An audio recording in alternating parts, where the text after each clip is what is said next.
Welcome everyone. Just letting everyone in. So we expect to start in 1 or 2 minutes.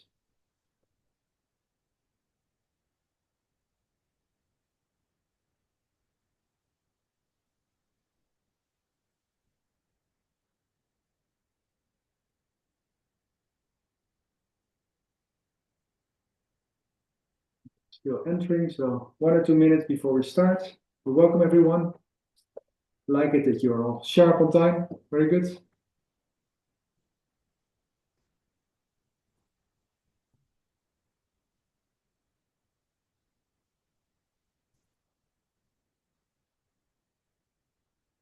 All right.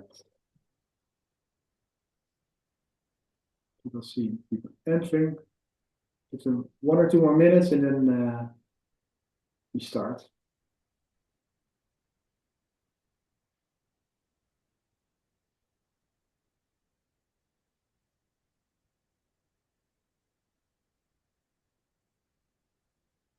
Nice group today. So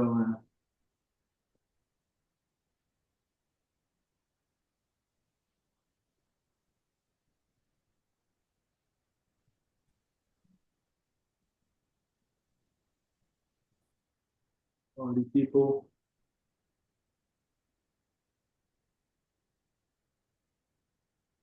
So we had a lot of people registering for today. So well, hopefully everyone is in. So let's get started. So welcome everyone. Welcome to today's webinar. We expect still people dropping in, but well, we have someone that will let them in. So let's just get started. Today is a first webinar out of a series that we plan to organize in the coming period. And we have named it the Funders Focus Series. So it's all about fundraising. My name is Han Valk. I am the founder of HVFC. For those who do not know it, HVFC is a global fundraising, and we support organizations like yours to diversify and increase their funding base so you have more impact. And today my role is being the host of the webinar. And the objective of this series of webinars is to spread a bit of knowledge, perspective, and inspiration to the sector, especially in the times that we are in now. We believe that that's much needed. Simply because many of us are facing difficult situations, and for me personally, I've been involved in this sector for 20 years. This has probably been one of the most difficult months of the year of my career. So I can imagine that you might experience the same thing.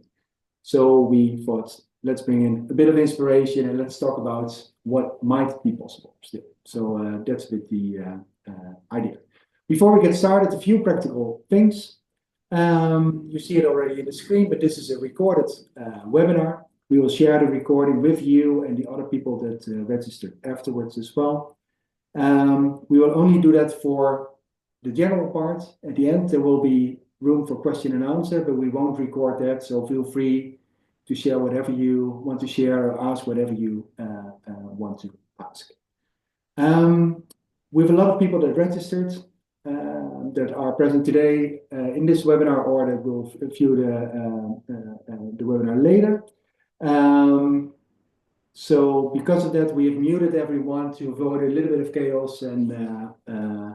But maybe it's nice if you do want to introduce yourself, to use the chat for that. Just feel free to introduce yourself, name, organization, whatever you want to share. Like I said, it's a 45-minute session in which the expert Kenneth will talk about EC funding, and the last 15 minutes will be used for question and answer. In the chat, so feel free to write down who you are, but if you have any question about the topic or maybe some technical stuff, feel free to put it in the chat.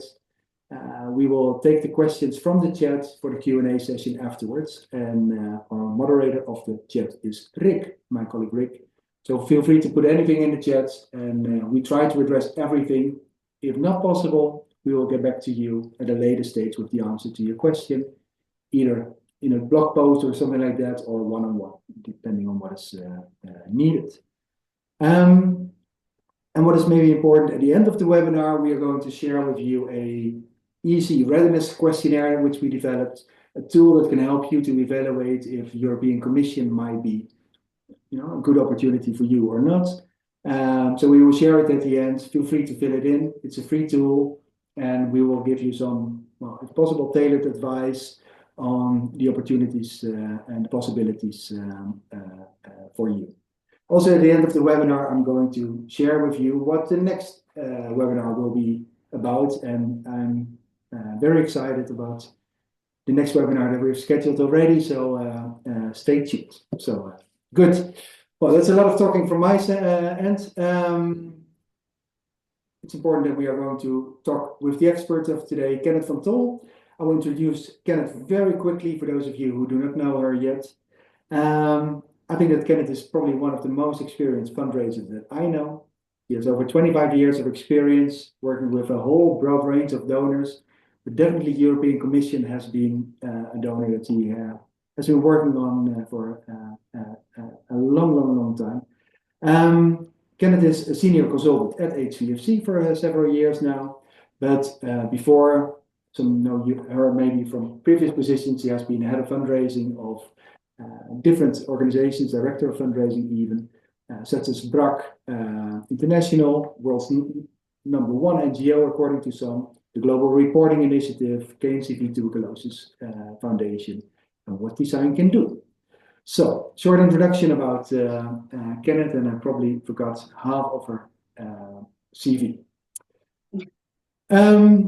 Kenneth, so today we're going to talk about European Commission and the opportunities there might be for the organizations that are present here. But maybe to start with a short introduction on the European Commission. So what is it and how does it work? Can you share a bit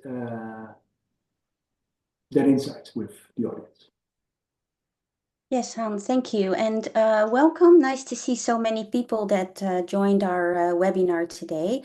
As Hans said, the European Commission, it's, and I am assuming that to a certain extent you are all familiar with at least the concept of Europe, and that there is a European Commission, which is actually the executive arm of the European Parliament and the Council of Europe. And what the European Commission does, it basically implements the policy priority that all the 27 member states agree upon. We can talk a long time about all the different policies and all the different instruments and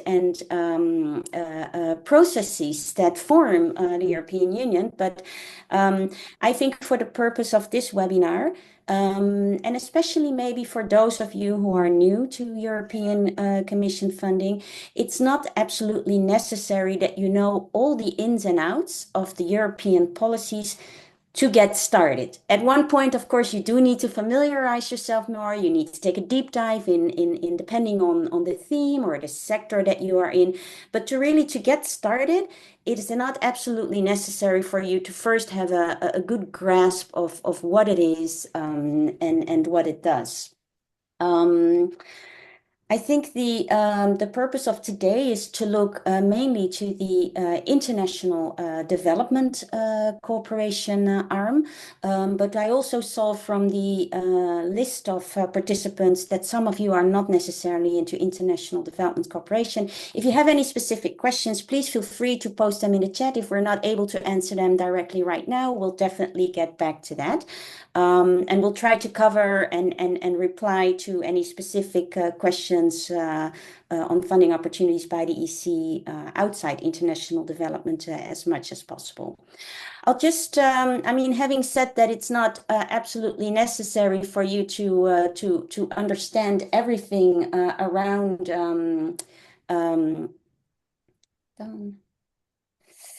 Oops. Yeah. So while I said it's not absolutely necessary for you to, if you want to get started, to know all the ins and outs about the European Commission and its funding, it does help if we look specifically, again, at the International Development Cooperation instrument to just have a bit of an idea on,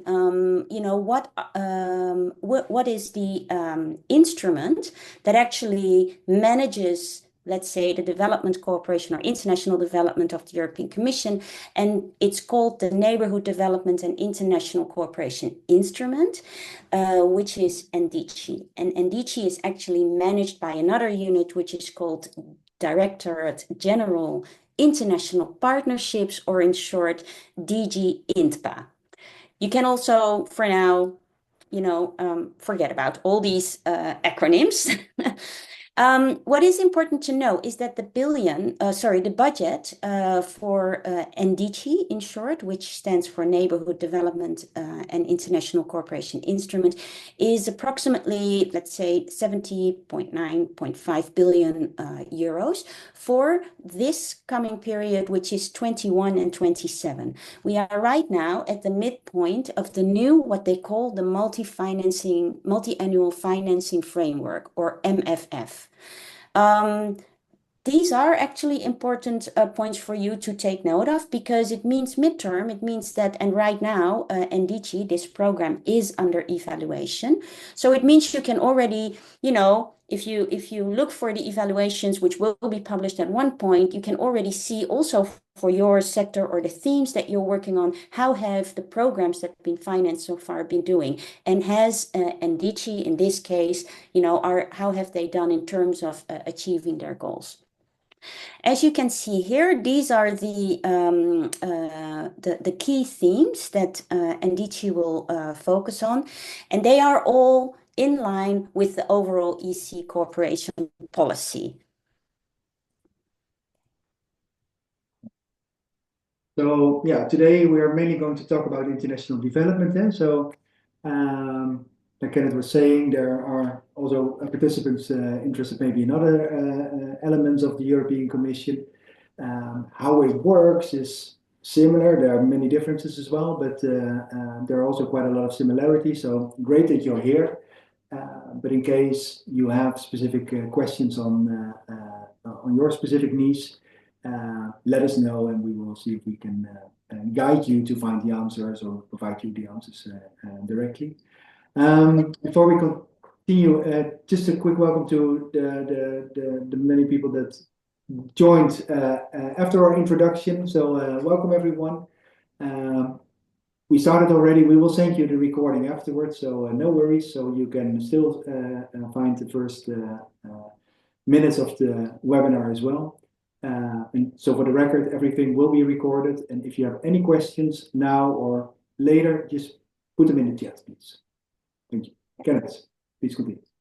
So just continuing on the NDC, here is a breakdown, a more detailed breakdown of what exactly are the key focus, well, they call them pillars here, the thematic pillars of the NDC instrument are. So they have a geographic pillar, a thematic pillar, and what they call a rapid response pillar. The latter pillar is really for unforeseen events, such as, for instance, what we saw with the Ukraine war. So that gives the Commission flexibility to respond to any unexpected circumstances that influence, in this case, the NDC programming and budget. There is, you see the amounts here. Again, they are for the coming period, 21-27. We are midway, that means that we already have some results of the programming. And as you can see from the bottom here, there are many, I would say, subheaders that the NDC instrument focuses on. And depending on your theme or sector, you will find calls for each and every one of these headers or priority themes. Yeah. Great. So this is a good overview of the priorities and how it works, we decided to, and we can talk about this for days. It's quite complicated, as Kenneth said at the beginning, to really understand all the details of how the European Commission works. But I think most of us are interested in the opportunities, the fundraising opportunities that are out there.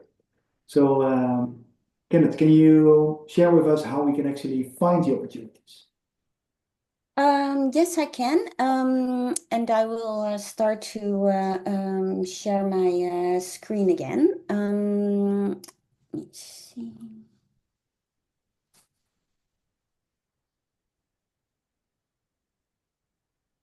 So, yes. So as you saw from the previous slide, the European Commission also works with geographic focus areas. And here are the geographical areas that the European Commission focuses on. And you will find opportunities issued around or in these different geographical areas. What is also good for you to know is that for 2025, the NDG budget, the annual budget is around 16 billion, so 16. So that means there is, we're right now in February, and it actually means that a lot of calls will still come out in the course of this quarter, let's say March or April. So where to find opportunities? I often hear from people or from people that I speak to and who are not so familiar with the EC system, like, oh, the EC is such a black box. I can imagine this impression.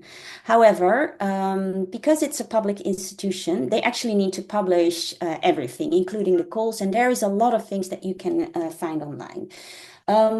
So this is the EU funding and tenders portal, where you can actually find the call for proposals that you see here on the left-hand side.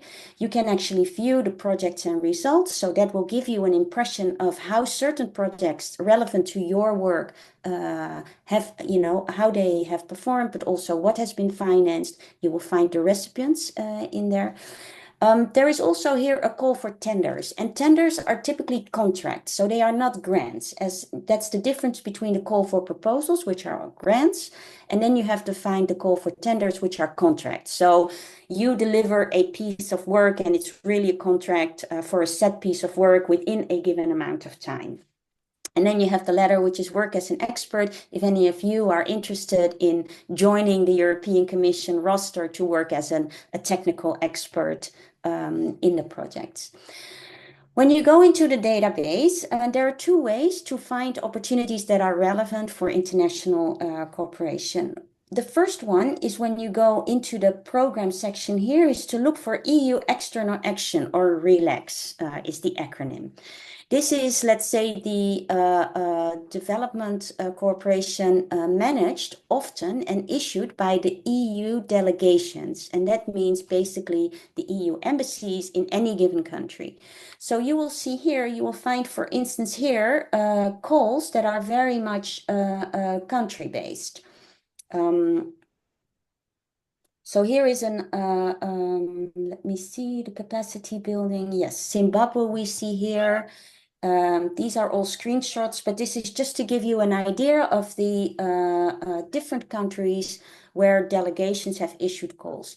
And what that means, when you click on it, you will find all the specific guidelines for a call for a proposal, but also how to submit. And very often you submit directly to the delegations in country X, Y, or Z.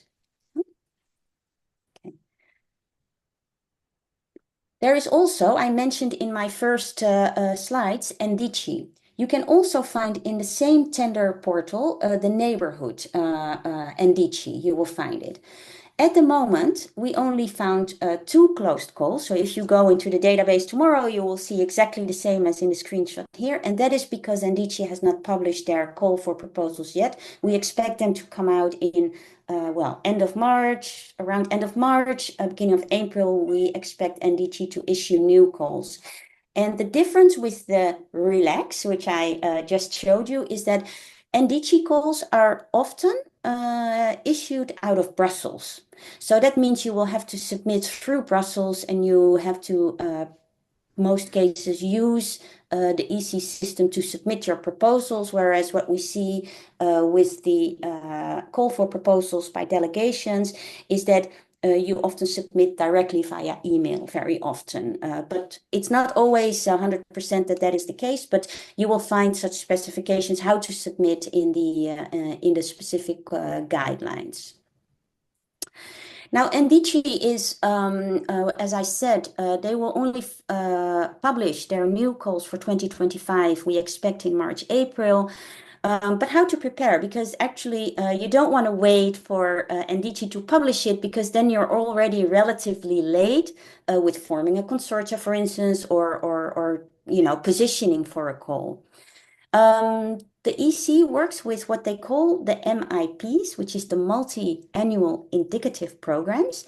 And you can also find these online. And here you see, for instance, the annual action plan 2025 for Gabon. It is not so straightforward in the sense that you really have to read through it carefully to know, okay, so what will the delegation in Gabon, in this case, what will they focus on this year? And you will also find budget projections. So they will, for instance, say, we will spend an X amount of money, we will allocate to a priority or a theme, and if that's relevant for your country, they will also give an indication as to when they will disperse this funding, so you kind of can see and build your own forecast. Unfortunately, the forecast is not as straightforward as with some other funders, where you can go into a database and it's very clear and you can search very refined on when to expect certain calls. But when you go into the MIP database, you will find these. We will also get you the link to the MIP's page. And here you will find all the MIPs that have been released, mostly in December, but there will be still more MIPs being released. And this is your go-to place to get an impression, okay, what will the delegation focus on, and what will NDG focus on in countries that are relevant to me. Before you continue, we try to avoid jargon as much as we can, but with the EC, that's pretty much impossible. But we got a question on something you said that might be a bit critical, but you mentioned relaxed projects go via Brussels. We got a question in the chat. What does that mean if something goes via Brussels? Okay. It's actually a good question, yeah. Yeah. So via Brussels means it's often well, it could be a country call or a regional call or a global call. And it means that it will be reviewed and administered via the NDG department in Brussels. So if you apply to Brussels. It means that the funds are managed out of Brussels, and so your contract will also be with the European Commission in Brussels. Yeah. Not in the country where you implement, but the people that make the decisions and that are responsible for this, they are based in Brussels. Yeah. Exactly. Hope that answers. Yeah. Feel free to continue, Kenneth. Yeah, sorry. Sorry, I will stop sharing. This was actually the, where and how to find opportunities. That's one question then. So you mentioned contracts, the opportunities might be managed from Brussels or in country. So there are civil servants that are responsible for developing this and for developing the goals. So is there an opportunity for us to be in touch with these people, the civil servants, in advance prior to the call being published? Yes, there is. So there are, I think, two ways how to do this. I will start with the country level or the regional level. So as I said, the EU has delegations in most countries where they are active, and they also have regional offices, for instance, in like Kenya or where they work on a regional basis. So here it is, if you have either offices in the countries or in the regions where you're active and where the EU delegations are active, or if you happen to be visiting these countries, then that is an opportunity to engage with the delegation members in these countries. Let's say you are working for an organization focusing on education, then often there you will find online on the EU delegation's website of the country, you will find points of contact that you can contact, and you can ask for a meeting to either present your project or to talk about, what are your priorities. And in doing so, building up your relations.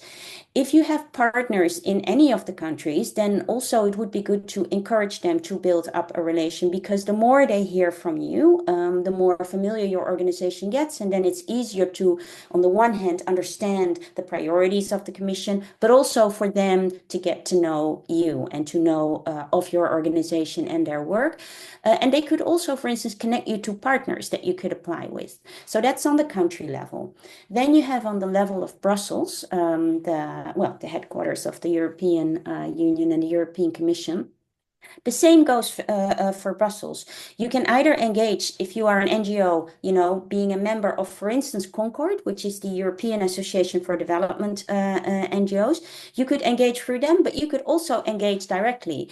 You could engage, for instance, with members of parliament, but you can also engage with the desk officers or policy officers that are relevant to you. And even, or maybe if you are in Brussels, or if you know that they can come over to any of your countries, to invite them. If you are based anywhere in Europe, whether it's Austria or Italy or France or Netherlands, it doesn't matter. You can also engage with the EU delegation in your country. While they may not focus on international development cooperation, it also helps them to get to know you, because they move around. You can build up a relationship, and as such be better positioned and familiarize yourself with the workings of the European Commission. Yeah. So plenty of opportunities to influence and to be in touch with the civil servants and politicians even prior to the call that is being published. But it's not per se needed, right? You can just apply even if you see an opportunity being posted on the platform that you just showed. Yeah. You can, but the more you understand, and I think that goes for any donor, the more you understand of a donor, the better that donor understands you, the more, successful you will be at raising funds. There is also another thing that I would like to mention is I already mentioned that we are at the midway point now of the current MFF, the multi-annual financing framework. And actually now is the time to start diving into the next multi-annual financing framework, even though that will not start until the beginning of 2028. The consultations will start at some point, maybe now already have, started a little bit, but definitely 2026, there will be consultations again at the country level, the regional level, and in Brussels. So this is now the opportunity to also engage on that level with the European Union and with like-minded organizations, and to really get a good understanding and grasp of, okay, so what are the topics that the European Union will focus on in the next couple of years. Yeah, so the MFF is pretty much a strategy of the multi-year strategy of the European Commission. And it sets the priorities of the European Commission. So what is it that we want to achieve? And there's also what kind of budgets do we have to achieve those goals, right? So that's the next step. So if you influence the MFF, the strategy, you also have influence on how the budget is being spent. Yeah. And maybe just as a last thing for those of you who are not working internationally, meaning outside Europe, this same process goes for work and funding programs inside the European Union. It's the same process. Yeah, all right. Hey, Kenneth, so I think one of the things that the European Commission is famous about, maybe notorious about, is the rules and the regulations. There are quite a lot of specifics, European Commission specific requirements with the European Commission. So could you share a bit on those? Yeah. And I again share my screen, and I've noted down the most. I mean, there are many more, depending on the call, but depending on the framework that you apply for, there are many more rules and regulations. But overall, these are the requirements. And I will start with the financial requirements because um, the financial requirements, of course, are equally important for you to take note of as the policy or thematic or geographic requirements. The Commission often requires co-financing. It depends on the program how much. It could go anything from, let's say, 5 to 20 or 25%. And co-financing means that you will have to finance the budget of your proposal from other sources than the European Commission. Depending on the call, it could be a combination of in-kind, cash, either upfront or not upfront confirmed co-financing. There are many variations, so you would have to really look at these guidelines very carefully with your financial colleagues, I would recommend. Overhead is capped or maximized at 7%. So that's not a lot. And therefore, you have to really strategically look at EC projects as in complementing the work that you want to do or are already doing. The budget management and reporting, they have very specific and strict requirements how to report. You can already familiarize yourself in any call. They will also publish the model grant agreement. And there you can already see what are the specific requirements if you get the grant, how to report. So you can prepare a bit, or at least identify in case you have gaps or need to build up your knowledge on how to report. Pre-financing and cash flow. The grant, if you get it, will be, as with many grants, will be dispersed in tranches. And so you will have to at least prepare a bit, like for the potential to pre-finance and have some cash flow. And then there is also financial reporting and auditing requirements. These are very important also to factor into your proposal budget when you are at proposal stage, because in general, anything that you don't put on the budget is really hard to recover afterwards. Yeah. Yes. So. Then there are also applicant modalities. I've listed them here. You can be the lead applicant, which means that you're also the one legally responsible for the performance of a consortia as a whole. You can be a co-applicant, in which you also have a say in the design of the proposal. And of course, you are implementing parts of the proposal, but you are reporting to the lead applicant. You have affiliated entities. This is a partnership tier that is for international NGOs that have offices in other countries. Very big international NGOs like Oxfam would qualify as or would have affiliated entities. You can have associates. It's important to note that an associate can support your action, but cannot receive direct funding. So, for instance, a municipality or an association could support your project, but they cannot receive direct funding. And then you have contractors. Usually that's capped at 60,000 per contract that you can hire to implement certain activities of your program proposal. Yeah. Can any organization be a lead applicant? I'm sorry? Can any organization be a lead applicant? Or are there conditions geographically, for example? There are conditions. Sometimes you need to be established in an EU member state, but sometimes there are also calls that is not a requirement, but then you have to have a certain track record sometimes, and it differs per call. But by and at large, I would say they would like to see lead applicants to have experience with EC funding, although it's not a given that if you don't have that you cannot qualify. And very often we also see certain standards that you have to meet in terms of financial accountability and program management. Yeah. Can you say something about the opportunities for organizations that are not based in the European Union? is the European Commission still an interesting donor to look into, or how do you see that? Yes, but it really depends on how your organization is working together with, let's say, the affiliate entities that you have in countries. Are they registered in the country, for instance, or not? Do you maybe have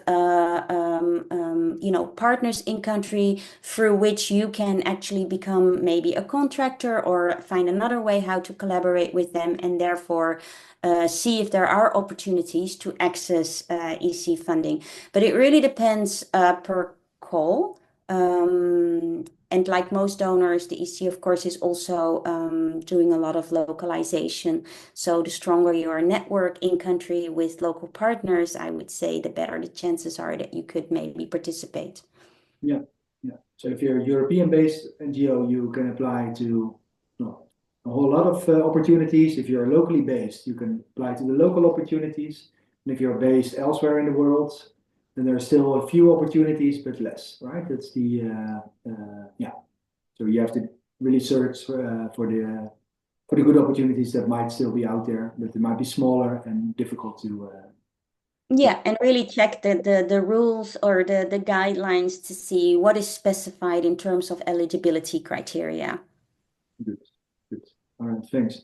So you told us a bit about how we can find opportunities and what the consequences of getting funding from the European Commission might be. So let's say all of us are going to dive into the system and we see all kinds of good opportunities. Hopefully we will. Then how can we best prepare for these opportunities? Yeah. And also I saw the question, how can we apply? Maybe you can answer that question straight away. I can. Let me also. Yeah.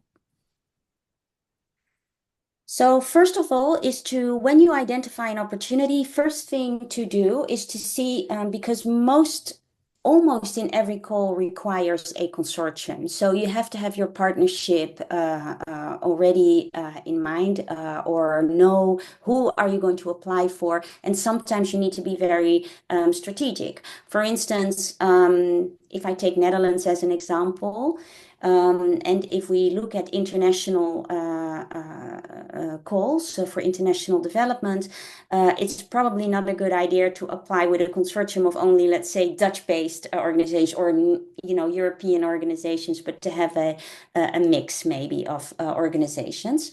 If you don't have a partnership yet, or you are lacking maybe certain partners or expertise, then a good source to go to is the partner search portal. Here, you can actually place your own profile on the partner search portal, saying like, I'm such and so organization, this is what we do, this is what we bring to the table in terms of expertise, and we are actually looking for an opportunity to either lead or be a co-applicant in, and then you state the specific goal. It works. I have also entered into partnerships through partners that have found my organization through the Partner Search portal. And again, it also works the other way around. If you are looking for partners, then you can go into the Partner Search portal and see if there are any organizations that match what you are looking for. We already covered the EC funding and tenders portal. Here you will find exact guidelines. But in order also to prepare is this last part that you see here in the block on the right is to register on time. You need what they call a PIC number, a personal identification. And now I forget in all of the acronym what the C stands for, but it's basically a number that is assigned to your organization. Very often you need that in order to be able to submit. That goes for the lead applicant and the co-applicant. So if you don't have that yet, register on time because it requires you to upload a whole bunch of organizational documents, and it takes the commission a couple of weeks to get back to you and assign this number to you. Same goes for the LEAR, the legally entity appointed representative is what the LEAR stands for. That's the next thing that you will have to register for. You also need to, and in case if you are applying for NDC and INPA, which is International Development Corporation, you need to register in PADOR and in Prospect to actually submit your proposal. So there are a couple of key steps that I would recommend if you have made the decision, okay, we would like to go for it, just register, make sure you have all of this in order so that you can actually apply and that you are prepared and you don't have to wait for this. If you are leading a consortium, make sure that you have this confirmed and that you have all the documents and the PIC numbers, everything that you need from your partners, even before you start writing or meeting with them, because the last thing you want is like before submission to discover that maybe registrations are not in order and you cannot submit. Mm. The application process, couple of options here. There is the single stage full proposal. So it means like one full proposal, which is often could be as long as 70 pages. Don't worry, the actual narrative is actually less than that, but then there is like a lot of tables that you have to fill in, which make up for the 70-page limit. There is a restricted call, which means concept note first. Very often that's only 5 pages and you have to cover a lot of things. I still haven't figured out which one I find more challenging, the single stage or concept note first, where you have very limited space and you need to cover a lot of things. And then if you are selected, your concept note, then you submit a full proposal, which again is often the 70-page limit. Do take note, I've noted it here, of the evaluation grid. In any call for proposal, I will show it also in a minute, you will have an evaluation grid and you can see exactly how many points you can get for each section at concept note stage and full proposal. Just one thing that I think is worth mentioning is that you actually need to make sure that whatever you write up, that you answer the question. So that will reflect in the scoring that the evaluators will give to you. When we see the evaluators, then do realize that the evaluators often come from the European Union. They could come from any EU member state. And ever since Brexit, none of these member states actually have English as their mother tongue. So keep that in mind when you write. First of all, the Commission, the way they want to see is that you answer the question very clear. Try not to write, beautiful prose, which makes it more difficult to understand how you are responding to the call for proposals. And then the last thing to really consult is the EPRAC. PRAC stands for the Practical Guide. Here you will find in detail all the specifications, stipulations that you have to meet, everything around all the rules and regulations that you can think of. And you will also find context there in case something is still unclear, where to go to. And then last thing I just want to show you, these are the award criteria. This is like what an evaluation grid could look like. They differ per call. But this is what it could look like. You see the minimum score and the maximum score that you need to obtain. They also say the overall threshold. So you need to score a minimum of 70 points to be considered for further evaluation for funding. Yeah. Thank you. So I think you've showed us pretty much a whole lot of the European Commission in a very short, comprehensive time frame. So thanks for that. We've seen how it works, what it is and how it works. We've seen how you can see what the priorities are of the European Commission, where you can find opportunities, even connecting with civil servants and politicians to influence all of that. Finding opportunities up to the moment to have the internal discussion, is this a good fit for us or not? Is it financially interesting enough for us or not? Up to the moment that we are actually going to press send or submit and have submitted our first for some and for some so many proposal. And then of course we all celebrate the victory and the success and the first EU funding that comes in. So thank you for that, Kenneth. Many questions on the chat and already sent in advance, and so that is great. But before we do that, I promised you at the beginning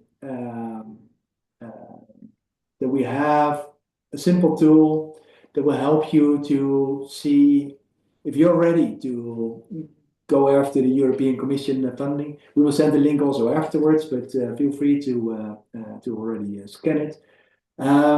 It's a questionnaire, and what we do is when you fill it in, we're going to assess it and get in touch with you one-on-one to make sure that you get, you know, the honest feedback and the personalized feedback that you deserve, because it's quite complex. So standardized answer won't be suitable. So yeah, we encourage you to fill it in if you're interested to learn more about your readiness as an organization.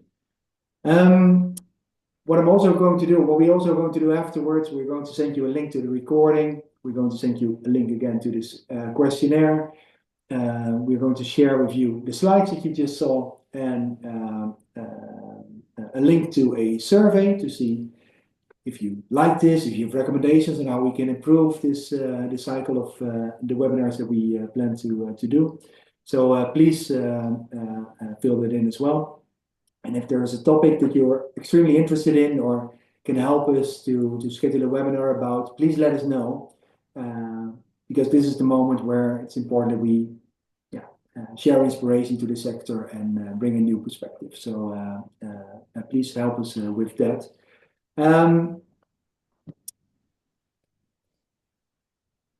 And I told you at the beginning that we have a second webinar already scheduled. So next month, on March 11th, we have a very special guest, Delphine Morales, the CEO of Filea. Most of you probably do know Filea. It's a network of European philanthropy. So most of the European foundations, many of the European foundations are part of this network. Well, Delphine will tell us a whole lot more about the whole European Foundation market and how it works and what kind of topics they are currently working on. So we're very happy that the CEO of Filea, Delphine Morales, will be presenting in the next webinar. So with this link, you can directly register if you're interested in this topic. So we hope to see you there as well. All of this will be shared with you afterwards. Good. So that brings us to the end of the formal part of the webinar. So I will, as promised,